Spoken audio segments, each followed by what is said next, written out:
BJP के नेता नीतीश राणे ने मुसलमानों को लेकर के एक विवादित बयान दिया है। उन्होंने कहा है कि ईवीएम का मतलब होता है एवरी वोट अगेंस्ट मुल्ला। जी हां, उन्होंने कहा है कि हमें मुसलमानों की वोट की जरूरत नहीं है और इलेक्शन के समय, चुनाव के समय हमने मुसलमानों से वोट मांगने की कोशिश तक नहीं की है। और उन्होंने ये भी कहा कि हम जो जीते हैं वो सिर्फ और सिर्फ ईवीएम की वजह से जीते हैं और हम इस बात से इनकार नहीं करते हैं। नीतीश राणे ने कहा कि ईवीएम का मतलब होता है एवरी वोट अगेंस्ट मुल्ला, यानी कि हर वोट मुसलमानों के खिलाफ, मुल्ला के खिलाफ।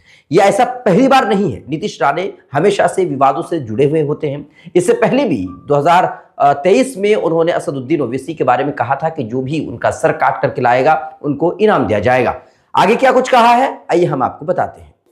महाराष्ट्र सरकार में कैबिनेट मंत्री नीतीश राणे ने शुक्रवार को मुसलमानों को लेकर विवादित बयान दिया है। महाराष्ट्र के सांगली की सभा में उन्होंने कहा है कि हम ईवीएम की वजह से चुनाव जीते हैं और इससे कभी इनकार नहीं किया। विपक्ष ईवीएम का मीनिंग नहीं समझा, इसका मतलब है एवरी वोट अगेंस्ट मुल्ला। राणे ने कहा कि चुनाव जीतने के लिए हमें मुसलमानों की वोट की जरूरत नहीं है। मैं मुस्लिम समुदाय के पास वोट मांगने नहीं गया था। मैंने उनसे कहा कि तुम जो चाहो करो, लेकिन इस बार हिंदू जागरूक है और उन्होंने हमें जिताया है।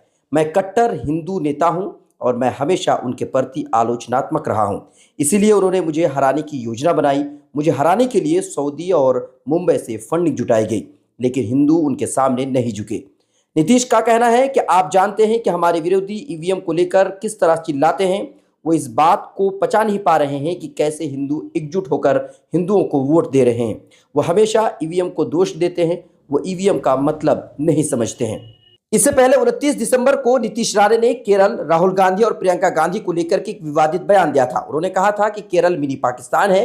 राहुल गांधी और प्रियंका गांधी मुस्लिमों की वजह से ही वहां से चुनाव जीतते हैं। राहुल गांधी और प्रियंका गांधी को जितने भी लोग वोट देते हैं वो सारे के सारे आतंकवादी हैं।